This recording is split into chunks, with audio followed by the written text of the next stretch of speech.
Ladies and gentlemen, welcome to another episode of Community Issues. Tonight, community issue is a bit different to the normal community issues that we talk about. In particular, tonight we are going to talk about a very famous march which took place in Cable Street, and it is known as the Battle of Cable Street. On the 4th of October 1936, there was a major anti-fascist confrontation that took place in the East End of London, in particular Cable Street. A march that was organised by the British Union of Fascists, that was led by Oswald Mosley. It was planned to move through a largely Jewish community and the working class community as a whole. Many local residents, including the Jewish group, the trade unionist, the Irish dockers, socialist, communist, and other anti-fascist, opposed the march. Tens of thousands of protesters blocked the street with barricades, furnitures, overturned vehicles, while clashing with the police who were trying to clear the route for the fascists so that they could march through. The crowd famous slogan at the time was, "They shall not pass," which was adapted from the Spanish anti-fascist movement. So ladies and gentlemen, on the 4th of October 2026, there will be another Battle of Cable Street, which will happen, and the community as a whole will come out in protest of these fascists, and it is hoped that through this program we can raise the profile of the Battle of Cable Street. I am very fortunate tonight, and I'm grateful to our guests who, despite their busy schedule, have made the time to come and join me at this program. So without further ado, let me introduce my guest to you tonight. Sitting on my far left is Dr. Atn Bangla, who is representing an organization called Tower Hamlets Trade Council. Good evening, Dr. Bangla, and thank you so much for coming along. I know you're very busy. Despite your busy schedule, you've made the time, so I'm grateful. On behalf of Atn Bangla UK, and in particular my program Community Issues, I'm grateful to you. Sitting next to Dr. Bangla is Sheila McGregor. Sheila has been a resident in Tower Hamlets for the last 40 years or so. She is involved with an organization called Tower Hamlets Stand Up to Racism. Sheila, good evening. Good evening. Thank you so much for coming along, and I know you're very busy with various activities that is happening within Tower Hamlets, for making the time to join me at my program tonight. Thank you. Well, thank you for inviting me. It's a pleasure. Thank you. Sitting on my far right is Dr. Fatima Rajina. She represents an organization called Nijer Manush. At the same time, she is an academic. She's very busy, and despite me giving her a last minute notice, she's managed to make the time to attend. So I'm grateful to you, Dr. Rajina. Thank you for having me. For coming along. Thank you so much.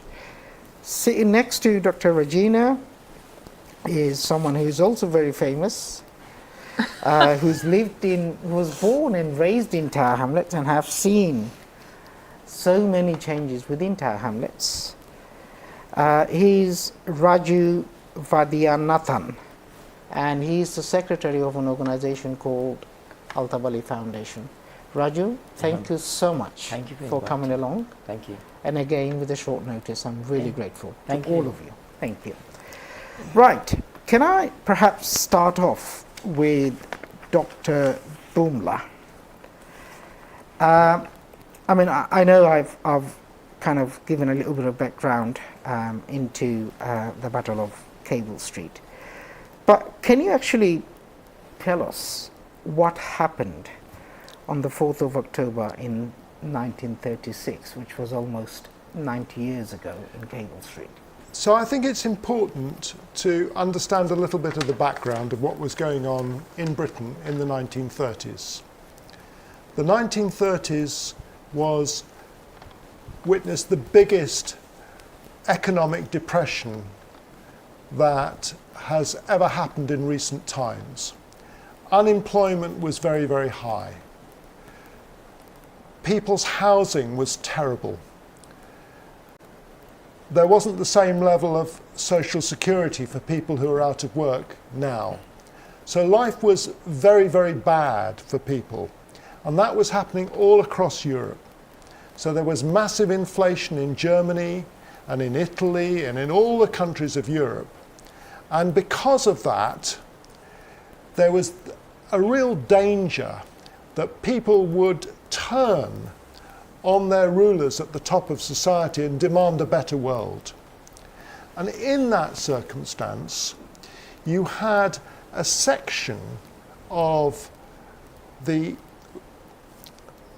I would say the rulers of Britain who... So we're talking about the elite. The elite. Yes. Okay. Who set up, modelling themselves on Hitler in Germany and Mussolini in Italy.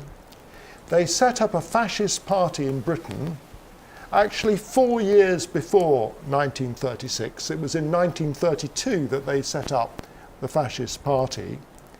And the aim of that party, as with all right-wing parties, is to put the blame for people's bad housing and their unemployment on the very poorest people in society, the people at the bottom, the people who had only just recently migrated. And that was, in Europe and in Britain, they were then the Jewish people. Sure. So the fascist parties mobilized, and they were arguing that the reason that you haven't got good jobs is because the Jews are taking your jobs. And your homes. And your homes. The reason you haven't got decent housing is because the Jews are taking your houses. And they were backed financially, and there are parallels with this with the far right today, with lots of money that was coming from Germany and from Italy at the time. So in the East End of London... So they were funding this organisation. They were funding this organisation. Fascist organisation. So they were able to set up lots of branches in East London with full-time paid organisers and so on. Wow. And then they decided that they would have a march, the fascists, on the 4th anniversary of the founding of the British Union of Fascists. And that was on the 4th of October. And I think the Bangladeshis in the audience will know from their own experience of what happened in Brick Lane that the fascists decided that they would march right through the centre of the Jewish population in East London, which was Tower Hamlets. And the idea was that Mosley would come on his horse or in his big car and speak to 5 rallies that were scattered around East London. I think in Poplar, in Bethnal Green, in Victoria Park and so on. But local people, trade unionists, some of the Jewish organisations, the British Communist Party, the Independent Labour Party, which was not the same as the official Labour Party, decided that they would want to block that march. Sure. And all the mayors, and it wasn't just Tower Hamlets then, there was the mayor of Poplar, there was the mayor of Bethnal Green, the mayor of Hackney and Stepney and all those different mayors, all called on the Home Secretary, who I think his name was something Simon. He was a Tory Conservative Home Secretary, to ban the march. And the Home Secretary refused. He said, freedom of speech, they shall march. But there was then a bit of a crisis because a lot of the more traditional, the Labour Party and so on, and the main Jewish organisations advised everybody to stay at home, to lock their doors. Right, and Dr. Bangla, sorry to cut you short. We need to go on a short break. But after that, I'll get you to finish because I think it's very interesting, if that's okay. Ladies and gentlemen, please don't go anywhere. Stay with us. We will hear the interesting part after the break.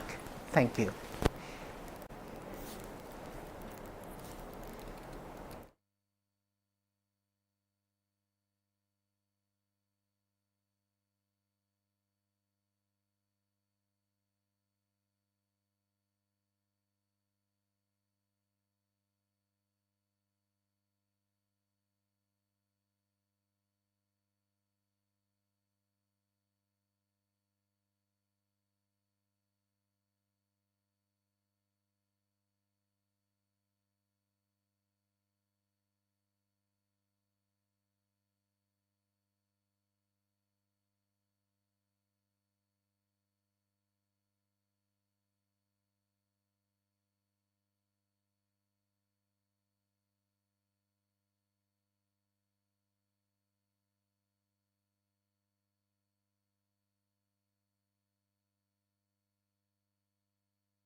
Ladies and gentlemen, thank you for staying with us. We went on a short break. We are now back. And just before we went on break, Dr. Bangla was giving us a rundown of what actually happened on the 4th of October in 1936 and how that march came about, who were the culprits behind it, who was funding it, and we did not allow him to finish it. So, Dr. Bangla.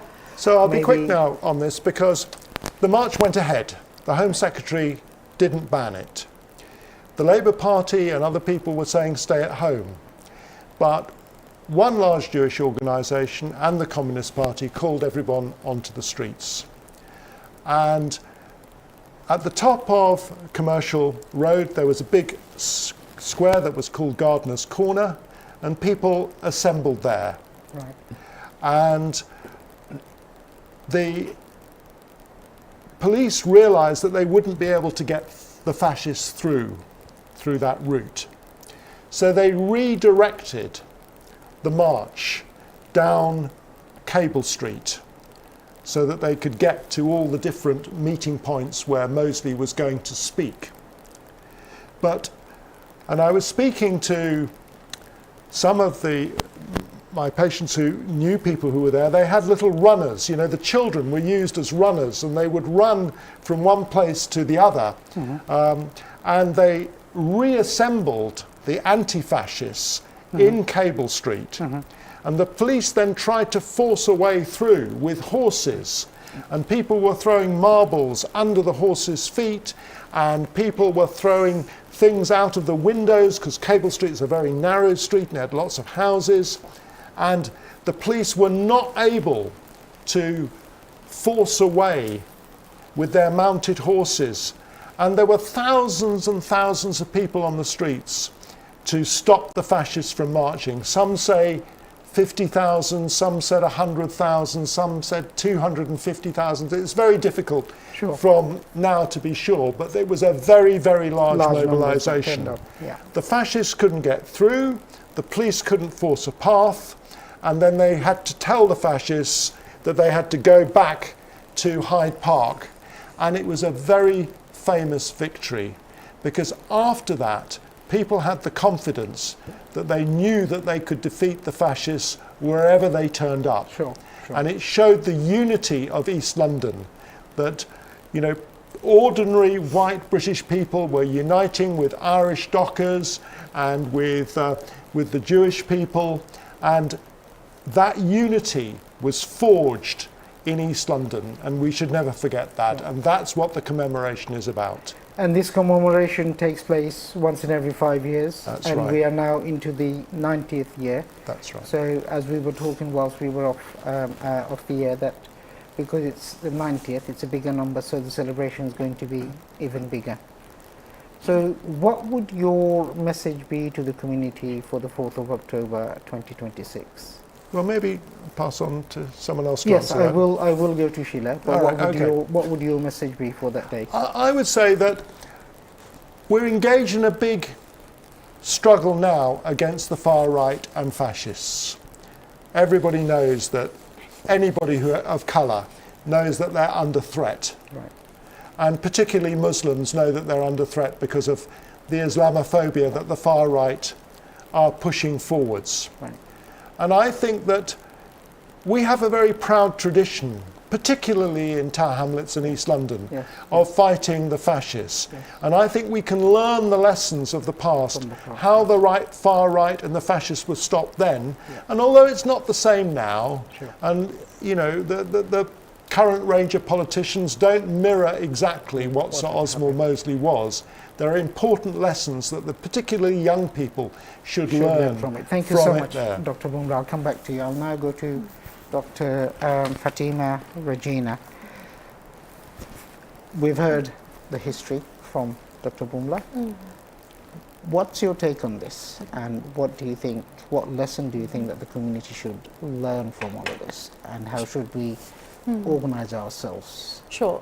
I think there's a lot of lessons to take from this particular moment in history, particularly because we are already, if we want to factor in the Bangladeshi community in particular, they have experience. Within their families, they'll have an uncle or a father or a mother who took part in these demonstrations in whatever small or large capacity. So, this is already a part of our tradition that, we've come out onto the streets and fought back. But also, I think what's also crucial about the Battle of Cable Street that we ought to remember is how, different communities in that moment who may not have liked each other, and few didn't historically, they recognize that in this moment, our bickering needs to be put aside and we need to come forward and fight back. So I think the lesson here is that, obviously in the Bengali community there is factionalism and politics and so on and so forth, and একজনে আরেকজনে support দিবা কি আরেকজনে হোমোক্রে support দিবা, so we have that in the Bengali community, but ultimately the lesson here is that these broad dominant things that are happening, and as Dr. Kandis was sharing about how, historically there were these transnational networks of how fascists were sort of getting their money and being sort of bankrolled and so on and so forth. I mean, it's no different in 2026. Yes. So they've come back in different shape and different forms. Precisely. It will be different countries now, but historically it was Germany and Italy who was at the forefront. But today, that transnational network of people funding one another and securing, media platforms or getting visibility, and today's visibility is through the algorithm. If you know how to master the art of the algorithm through social media, then you really are everywhere. So, so we see these figures, showing up to demonstrations and doing their own demonstrations. I mean, a very similar thing happened in 1978 as well, with the Battle of Brick Lane. Yes. Maybe I should put that to Sheila. Sheila, you've been around for quite some time, haven't you? Yes, but I think probably you ought to talk about Raju? the Battle of Brick Lane in 19... Before we talk about Battle of Brick Lane, I just want to take Dr. Bum's argument forward. They're always looking for scapegoats. The people in 1936, they were looking at the Spanish Civil War, and they were saying, these people have just come over from Spain and Ireland. They've come over from Ireland causing trouble, and they're uniting with the Jews to give us, that's what they were saying. The Spanish Civil War was just finished at that time, So they were coming up with that. And it's quite interesting that last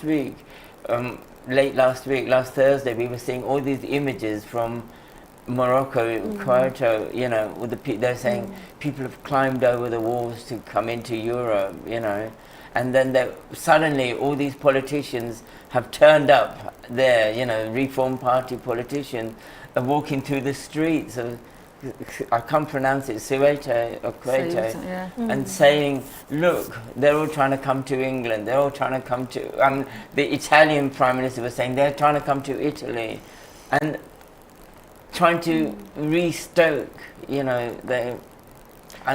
fear.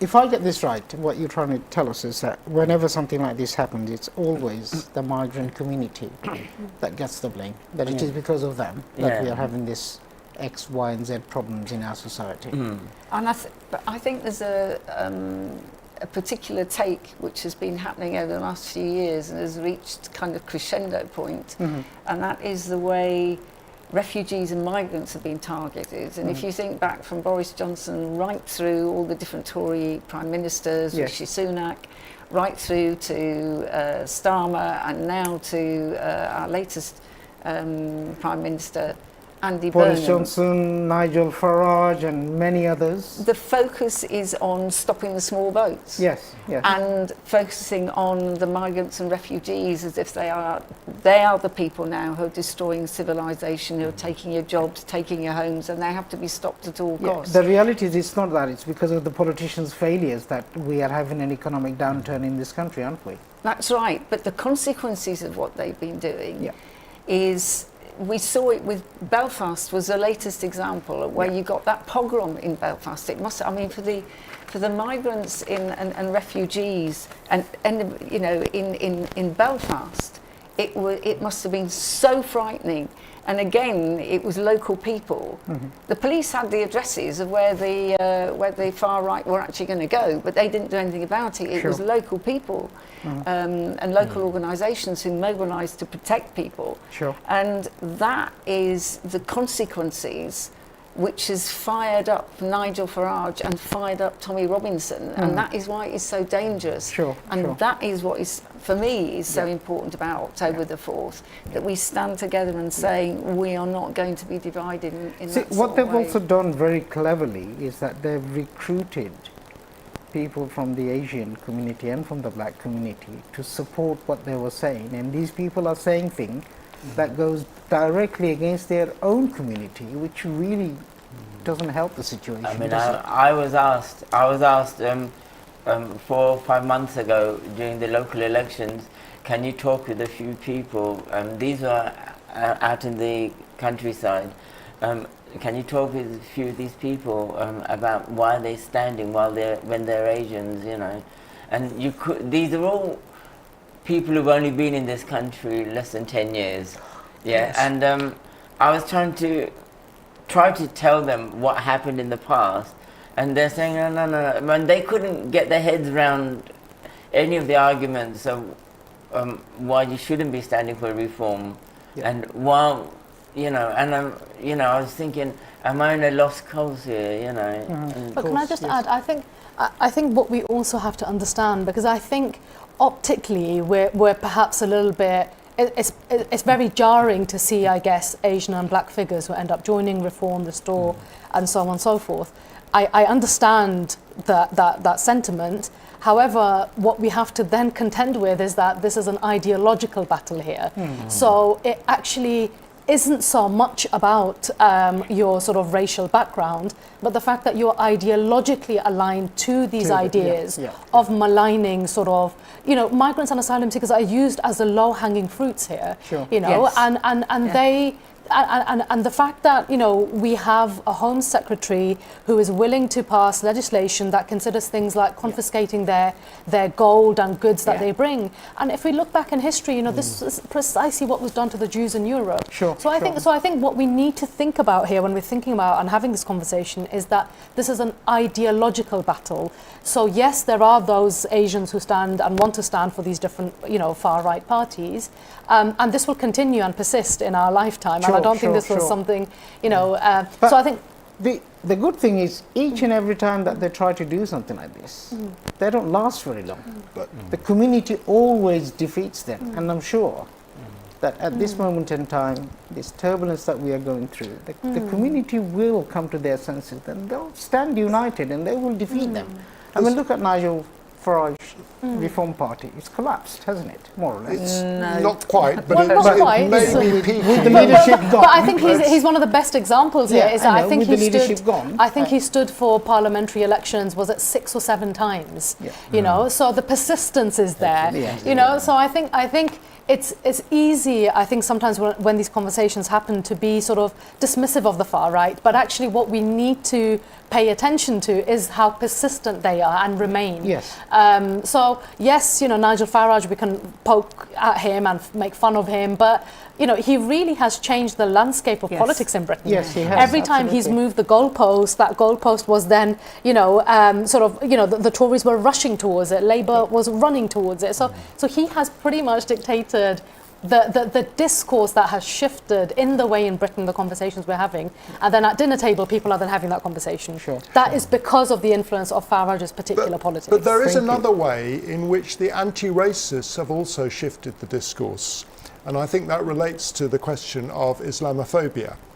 So after Cable Street, you know, we defeated the National Front with the Anti-Nazi League and that sort of mobilisation. We defeated the British National Party, the BNP, and so on, the BNP, when they got their councillor on the Isle of Dogs. And we created a mood of anti-racism, I think, in this country, which is in some ways a little bit exceptional. And as a consequence of that, I think it makes it harder for the far right to be explicitly as just going around saying Paki bashing or something like Yes, that. yes. They have to choose. That became very they famous have in to the choose 60s, didn't it? Islamophobia Yeah. because it's an easier battle for them to win, and that I think is part of the reason why you can get these Asian politicians coming out as being racist, because they say, oh no, we're not racist, we're just against this alien tradition of Islam that is not Christian or not Hindu or something like that. And I think in a way we have forced them a little bit into a corner, that they can't come out with the absolutely kind of straight racism that they did in the 1970s and 1980s. I don't know whether you all agree with that or not. We've definitely made social shifts in the way people, I guess, produce their racism in the public. You know, I think, you know, it's no longer seen as socially acceptable to go up to someone's face and call them the P word. Yes, yes.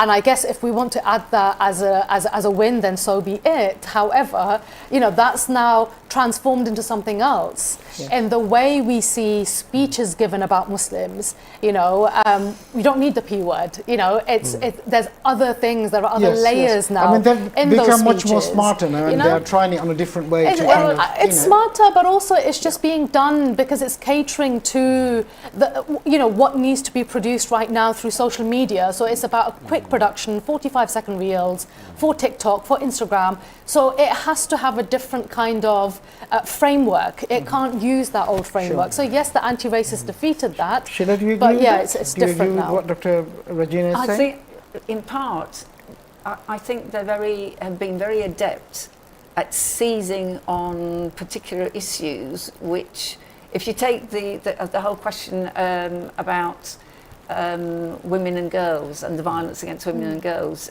just a year ago when they went for all the refugee hostels because there had been one migrant who was found to have actually raped or harassed a young woman, which was horrific locally. But then they whoosh outside all of the hotels where they can find there are refugees and mobilise on the issue as if brown men are the only, and Muslims are the only people who, you know, instead of it being sexism which is responsible, which cuts right across all communities, they focus in on trying to say it is just brown men.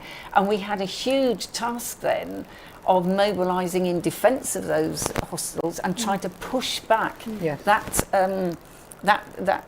particular argument. So, and of course, it's not what you're saying. You think about Elon Musk. He is the one then, because he's got Twitter, who magnifies all of these arguments and comes in behind and gives a platform to Tommy Robinson and so on and so forth. So we have to be very sharp in the anti-racist movement of what is the argument they're putting now, how do we counter it, and mobilise in opposition to what they're doing. Do you think he's funding people like Tommy Robinson's and the other fascist movements over here in Great Britain? What's your take on that? I assume he is, but I don't know. I don't know the account. I mean, I don't know the trail of the money, but he reinstated, for example, Donald Trump as soon as he sort of took over Twitter, because originally he was banned. He reinstated a few other figures like Katie Hopkins. So clearly he sees an alliance there. I don't know about the money, but there's definitely a lot of transnational networks who are sort of working with one another. So for example, when we saw the march in central London, I forgot what it was called, Unite the Kingdom March? And if you look at the stage of the people who were there were Americans on that stage, there were Belgians, there were Dutch people. Very elite people. You know? And so they were all a part of each other's networks of pretty much producing the same rhetoric around Muslims and about asylum seekers and how they're taking over. And it's a classic sort of fear-mongering. The stereotype wanted to get their narratives over, and they were all there, weren't they? Yes, and the way their message was then being circulated was through social media, through platforms like X, and then Instagram and TikTok, and that is where people are consuming all of this. What's your take on that, Roger? The worrying thing for me is they don't need to say anything anymore. They can just do a clickbait 45-second image of what's happening. This is social media nowadays is very powerful, isn't it? Is it Zia Mahmood, the second in charge of reform? Zia Yusuf. Zia Yusuf, yeah. all he did was say, this is last week. He went to Quetta and he said, look what's happening here. Sure. And everybody's running around. He didn't have to say anything. Sure. And so that creates a fear, you know, in people's mind, yeah. You know, they're going to come over to our house now, our street now. Sure. And that fear creates, you know, problems in the mind that eventually leads to... But Nigel Farage is not invulnerable.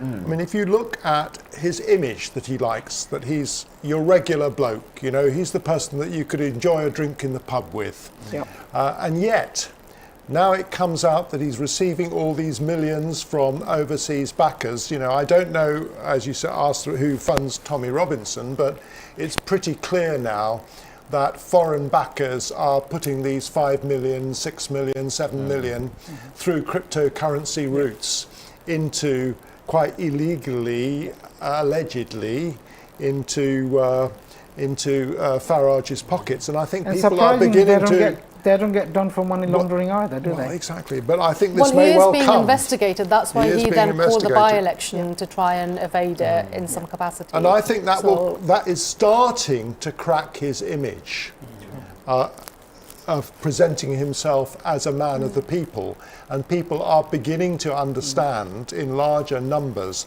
that he is a gold bullion dealer and he is one of the elite of society in exactly the same way as Oswald Mosley was one of the elite of the society in 1936, and that's the parallel I think we should be making.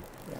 I mean, do you remember the time when Tommy Robinson was living in a 5-star hotel in another country that was being paid for whilst some of his mates were doing their time in prison? Yes. And, you know, again, it just goes on to show who was paying for his hotel bill, who was funding him, where did the money come from?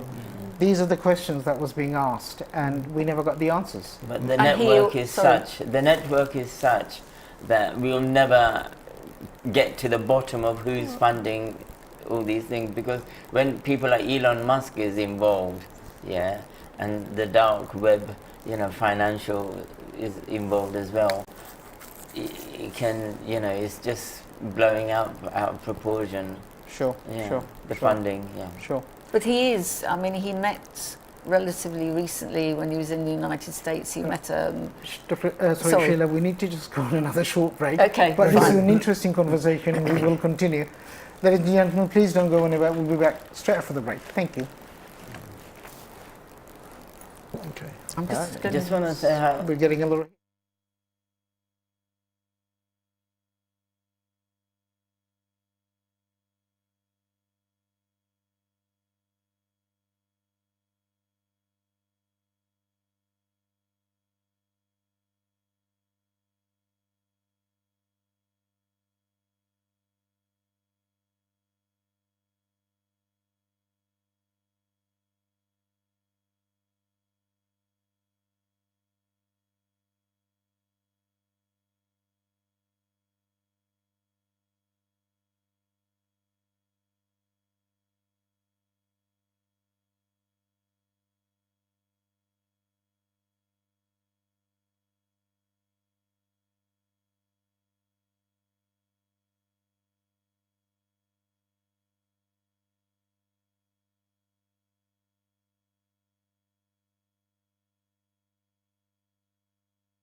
Ladies and gentlemen, thank you so much for staying with us. We went on a short break. As you know, tonight's topic is we're talking about the commemoration of the Battle of Cable Street, which happened on the 4th of October 1936, so it's almost 90 years. The next commemoration is on the 4th of October 2026, and it's important for the community to understand what the Battle of Cable Street was all about and why is it that we celebrate this event in every 5 years.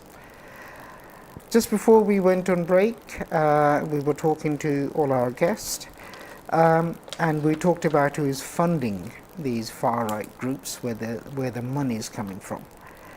Although no one knows for definite where the money is coming from, but we suspect that it's the elite group who may be living not just in England but in other countries that may be funding these organizations. Hence, they are able to go away for a few years and then come back again in different shape and form, and it seems like they are funded and they are able to organize themselves. But our community, the community at large, are very clever in terms of identifying their motives and organizing themselves in order to defeat them. Now, with that in mind, my next question is going to be to Dr. Fatima Regina, is when these far right come back after so many years, I mean, although they never go away, they're still there in the background, but it seems like it's a trend that they tend to come back every often, don't they, in different shape or in different form. When they organize these so-called fascist movement, how do we as a multicultural community organize ourselves to protest it, and what are the things that we need to do? Sure, that's a great question. So I'm a part of an organisation called Nijo Manush, which means our people in Bengali, and we're a socialist Bengali Bangladeshi organisation, and we take a lot of our sort of inspiration and a lot of our sort of political learnings from the tradition of the Asian youth movements here in Britain, who have a long radical history of fighting back against state violence. And we also take a lot of our politics from Bangladesh, particularly with a focus on Maulana Bashani's politics of sort of, mobilizing the peasants and workers. So this is sort of the tradition we follow and the tradition we sort of take from. But that's you looking at it from the perspective of Nijo Manush. Yes, so Nijo Manush, our principles, if you want to say, and our sort of understanding of socialism is embedded from those traditions of Maulana Bashani and the Asian youth movements.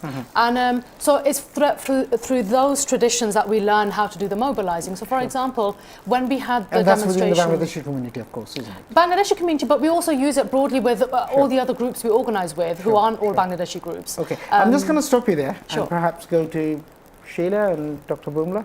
I know Sheila works with an organization called... Stand Up to Racism. Stand Up to Racism. How do you organize the community at large?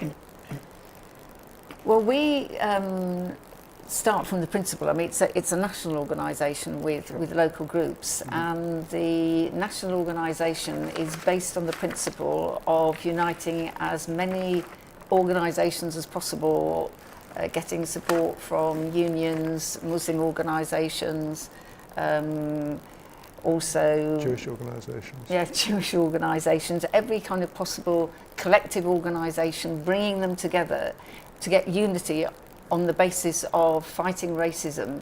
And the idea is to mobilise people to do what they can, whether people want to go out leafleting against Reform UK or Nigel Farage, or whether people are prepared to go and directly confront the far right, like we were doing outside the hostel in the Isle of Dogs. That's from your point of view to stand up to racism. How about from the union point of view, Dr. So, trade unions were heavily involved in the Cable Street, battles, and I think I want to pick up on what Sheila was saying in the break, that if you are in a workplace which is multiracial, and if the far right can divide that workforce into white workers and Asian workers so that they all hate each other, then the trade union will fail in its job of protecting the interests of workers in that workforce. Yes. Yes. They won't be able to defend jobs. They won't be in the health service. We won't be able to defend our health service. Yes. So trade unions naturally have to be anti-racist in order to succeed. Sure. It comes from, Yeah. very similar to what I mean, you were saying yeah. in the Bangladeshi struggles. Yeah. So the Trades Council brings together all the local trade unions in a particular area, Yeah. so that we meet once a month and discuss areas where we can support each other. And actually at national level, practically every single trade union in the UK is affiliated to Stand Up to Racism. And I would want to make one point actually, which is I think that there are two sorts of mobilisations which I think are important. One is like the big half a million strong Together Alliance March, which happened last summer, which showed that we are powerful and we are strong. And similarly, the commemoration event, which will be a fun event, which will be, a family event, will give all of us confidence that we can all join together as anti-racists. Yeah. Yeah. And that then gives us the confidence that when the far right come, we won't be afraid to go out on the streets to oppose them. Sure. Because we know that we're the majority and they're the minority. Thank you so Can much. I just Sorry. quickly just add something Yeah, of course, yeah. before we get to Raju? Because the question was, how do we do the mobilising, which Yes. was something I wanted to get to, is Yeah. that, so for example, at Nijamanush, we actually do door knocking. Right. So we don't just put the leaflet through your door. Sure. So for example, with the last demonstration when the far right were planning to come to Tower Hamlets, if you remember, Yeah. one of the things we did, we targeted one of the biggest estates, Ocean Estate in Tower Hamlets. Sure. We paired people up with at least, and in that pair, one person had to be a Bengali speaker. We literally went door knocking on the entire Sure, estate. We sure, split up and took on different blocks, went door knocking, and and most of the homes were Bangladeshis. So as soon as I opened the homes, we started the conversation, we were like, Assalamu alaikum, this is what's happening on this date. Are you aware? We gave them the leaflet, which we produced in English and in Bengali, and we tell people about it. So mobilising isn't just about circulating online and expecting people to show up. It's actually also Going about out there building to the relationship talking with to people. face to face and Exactly. encouraging them Exactly. to come out. Precisely. That's very good. What's your take on that, Raju, Yeah, from, I mean, from an obviously- Alta Foundation perspective? Yeah, I mean, obviously, I'm from the 70s era, and You've given your age away, no, Raju. yeah, I've got a bus pass. No. You're not the only one, I'll tell you that now. You're not alone. So you've got the social media now and all Of that, course. but in those days, there was no mobile phones, there was no computers and nothing. Of course. And so the mobilization in those days was working through the factories and telling people, It's very interesting that you've mentioned the fact that in those days there was no phones, nothing. In fact, that's what precisely happened when Alta Wali was murdered and how people organized themselves. Yeah, so when... when many people didn't even have a phone in their homes. Yet the Bangladeshi community managed to kind of contact people all over the country to come and join.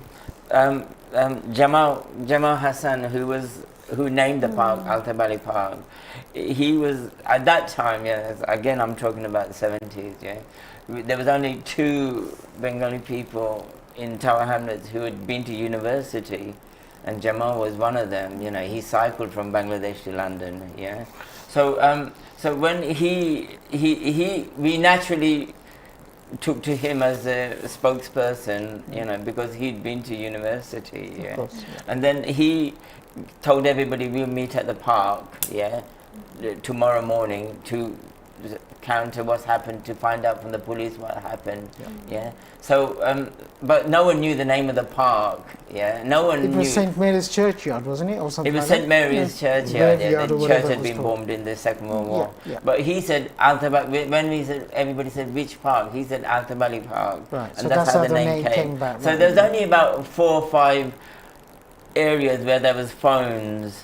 So people were ringing up number 7 hostel in Minories and everywhere, and then word of mouth organised the people. And the next morning, everybody turned up, and the police had to you know, get moving, and the council had to get moving. So the networking, like Fatima said, was very similar to what they were doing now, which is, even though they can easily do it online by knocking on the door. So the mobilizing, I personally, I mean, I was only 14, 15 at the time. Because I was free and I only had to pay child fare, I was told to go to Southall. So I went to Southall 3 times with our leaflets and came back with their leaflets, right, you know. Yeah. And, you know. It was very interesting and very clever how the community at the time organized itself to kind of, you know, resist against this. But this is what people did historically with the way they, it's through these networks communicating and building relations, because ultimately, you know, it's through relations that people show up. So obviously through the conversation today, we're hoping people who are listening will hear this conversation, take it to relatives and bring them along on the 4th of October. Sheila, you wanted to come in? Yeah, I just wanted to add into and take from it. I think this whole question of talking to people and interacting with people and discussing with people and not being afraid to kind of maybe challenge the person that you're talking to in terms of their ideas is hugely important. And I think mobilising the workplaces and the unions, because at the heart of the anti-racist struggle, if it's going to be successful, is mobilising the power of the workers as a collective. And one of the things that the education union has been doing is actually organising meetings of the union, the elected union representatives in the schools, getting them together and discussing through how do you argue against the ideas of Reform UK? How do you challenge them when they say that migrants and refugees are to blame for this, that and the next thing? Because it's very interesting, what the union found is that when they asked what Reform UK stood for, everybody knew what they stood for. Yeah. But when it came to the question, well, how do you counter these arguments, people weren't confident at all. So this idea of whether you're going door to door or talking to people in a workplace or in a union, that you're systematically discussing and argue, and it is a process of communication and argument. Of course. And this is why one of the things that we do actually at Nijamanish is political education programs. Of course, yes. And because in order to prepare a people to come to you know, a big demonstration, and I know this was done in the 70s, where they would come together and have discussions and community meetings, and those were sort of these political meetings where you were getting the education, well, this is why they're coming, this is what is happening. And Nijamanish does the same thing. We deliver political education programs. And it's important to get the message out there clearly so that people, ordinary people, understand exactly what's happening. But also for people to understand what we're encountering isn't anything new. People have done it before, and we can use those tactics again. Maybe we have to tweak them a little bit, but those tactics have worked, and we can reuse them. And it will go on working. Right, okay. Thank you. Sorry, the other thing I wanted to mention is that what shaped the politics of the young generation today, I would say, is the movement in support of the Palestinians. Yes, of course. And to begin with, we in the anti-racist movement weren't very successful at linking those two struggles together. Yes. But I think in recent times that link has been made, because the Palestinian movement understands that the far right wants to crush them. Of course, yes. And that it's therefore important for that in fact, movement if to I support remember correctly, when we were off air, we were talking about Mosley's politics, and I think someone said that his grandchild, grandson, is involved with Palantir IT company. It's called the Palantir Technologies, and his name's Louis Mosley. Got involvement in the targeting of Gazan families. Right. Okay. So it shows, doesn't it? So these links are there. And by making those links explicit, I think, you know, by uniting those two struggles, you know, because the Palestine demonstrations have been massive and sustained over such a long period. I was brought up in the area where we protested against the Vietnam War. Yes. But our Vietnam demonstrations were nowhere near the size. Near the Palestine demonstration, yes, absolutely. Yes. But yes. I would also say what we're witnessing is, particularly young people, and specifically Gen Z, who are born between 1996 and 2012. This is a generation who, you know, they really consume their world through their phones. Yes. So this is a generation that wouldn't be familiar with what happened in Bosnia, for example. They wouldn't have witnessed it. They would have been too young for Afghanistan and Iraq, for example. Yes. So for them, what they're seeing on their phones, particularly relating to Palestine, it really has politically radicalized a generation that we see out on the streets. They're organizing, mobilizing, they're involved with, you know, Palestine Youth Movement, various other Palestinian organizations, and it's been brilliant to see it. And I'm so grateful to see that so many organizations on the left, from the trade unions to various other organizations, have realized actually Palestine movement needs to be merged in here. We need to realize that there are lots of overlaps. And it's getting bigger as well, isn't it? Absolutely, You know, absolutely. It's growing by the day, you know. You know, people from all walks of life are joining in now, aren't they? You can probably trace it back, all these Palestinian movements that we have now, you can trace it back to the 2003 Stop the War Coalition.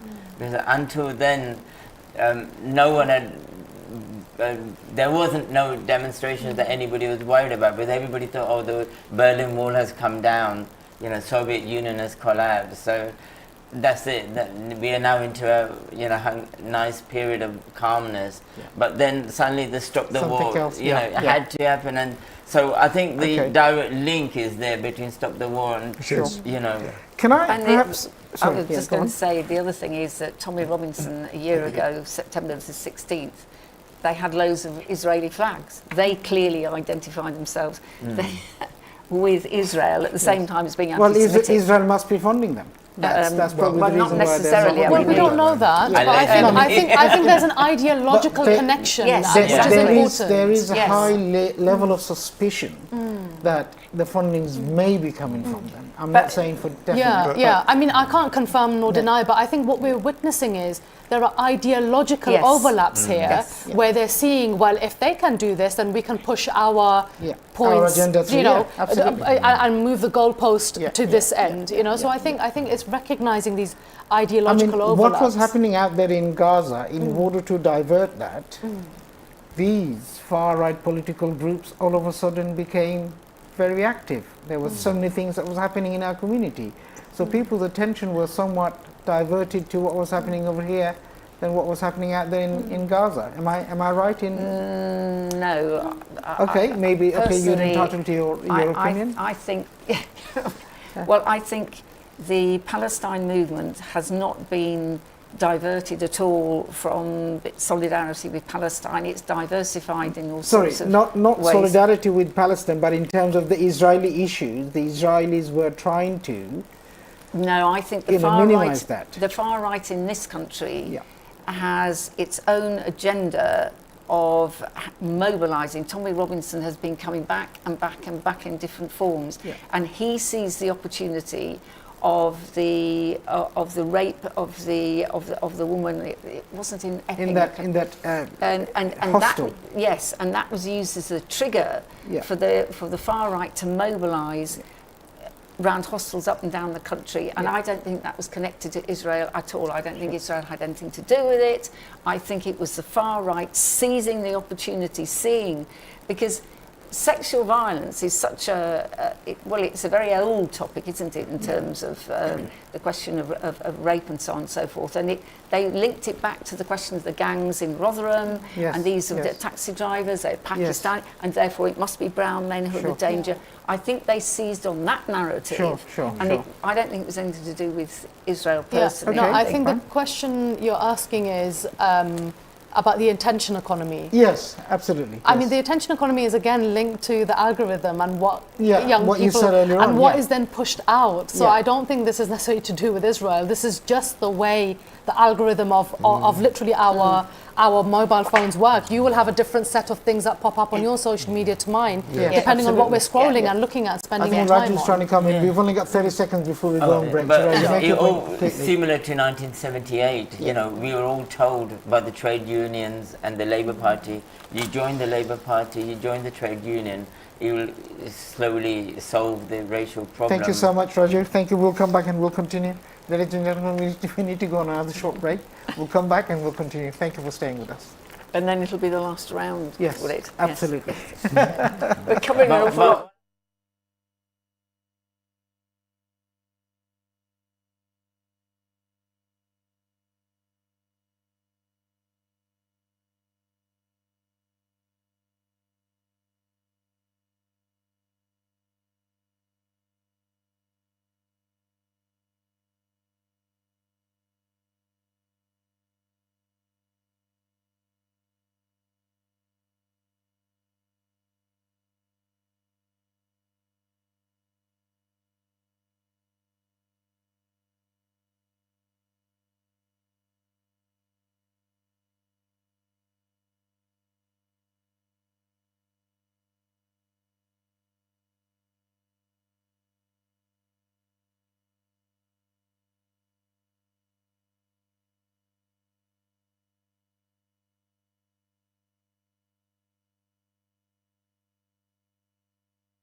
ভাই এটা কত সময়ের কয় মিনিটের segment?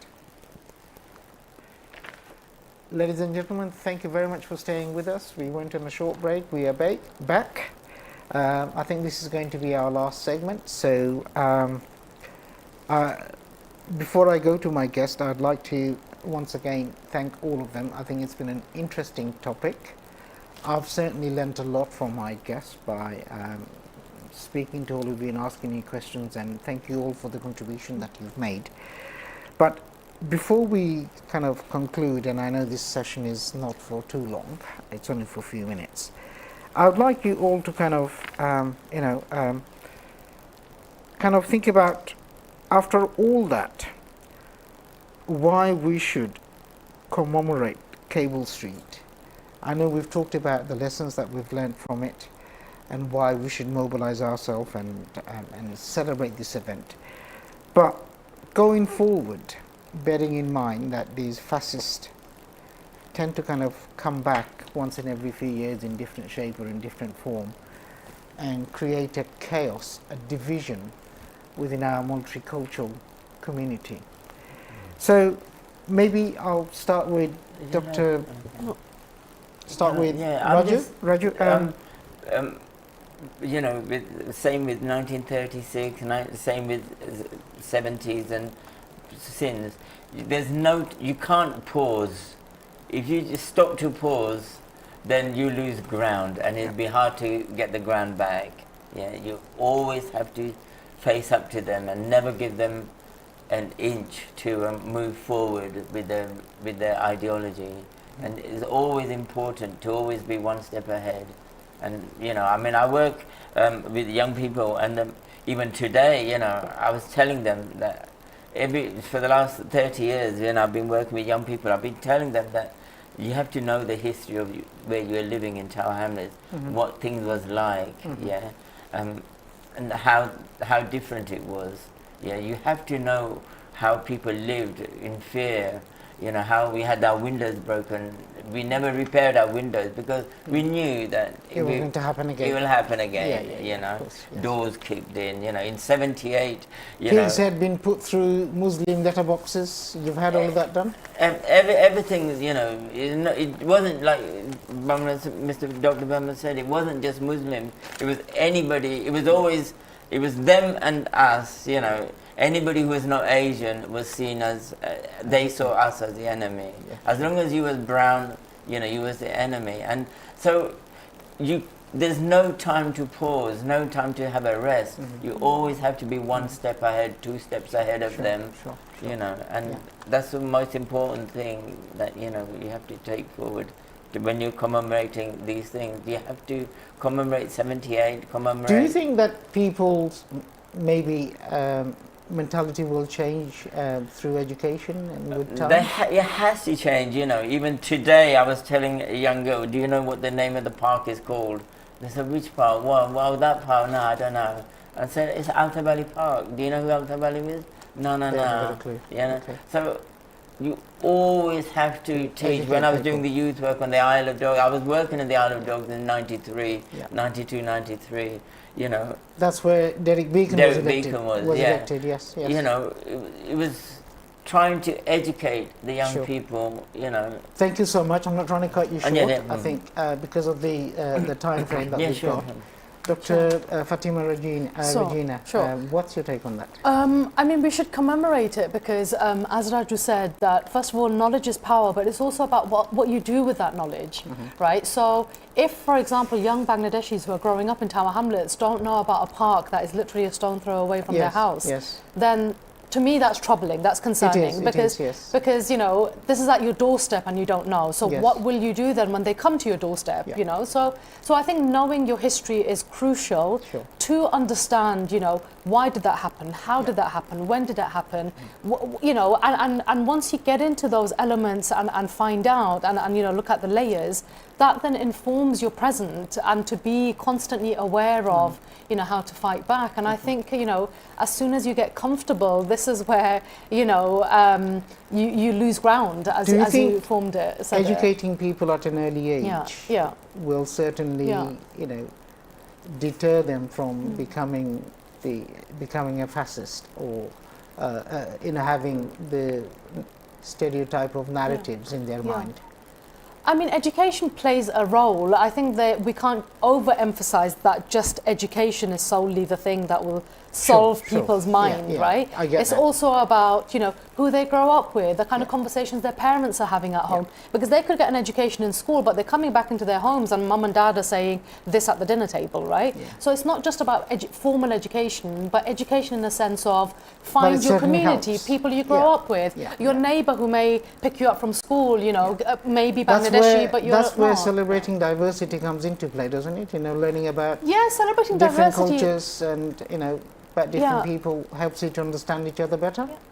Yes, that is important, but again, it needs to be done in a way where you are actively learning, not just that, well, my neighbour is so-and-so from this background, but actually, are you engaging? Is there a friendship there where they come to your family events, you go to their events, you make them, they give you samosas during Ramadan and you give them stuff for iftar, So it's about building community. It's not just about, the fact that I have proximity to people who are from this background or that background. All of us have proximity to different groups of people, but it's about how we engage with these different communities and people. Thank you, Dr. Regina. Dr. Bangla, what's your take on that? I was going to ask you about the National Front in the mid-70s, the Battle of Lewisham in 1977, Al-Tabali murder 78, which has already been answered. Everything. Rock Against Racism in Victoria Park Carnival in 1971 to 1981, and of course the killing of the teacher, Blair Peach. I think all of those events are the proud history of Tower Hamlets and the East End. Sure. Each time the racists have come for us, we've come back stronger and we've defeated them in all those occasions. Yes. The Battle of Lewisham was terribly important because that was when the National Front were marching through black areas of London at that time in semi-military uniform, and the local community came out and smashed them up. But I think I want to come back on why this is important now, because racism, kids don't get born being racist. They don't go to primary school and suddenly think, there's a person with brown skin, I must be racist towards them. Racism comes from the top of society. It comes from the elites of society, and it comes at a time of economic depression when their economic system is in crisis, and there is a need amongst the rich and powerful of society to divide us. Yes. And that's when they promote racism, and that's when all the money that we've been talking about goes into these far-right organisations.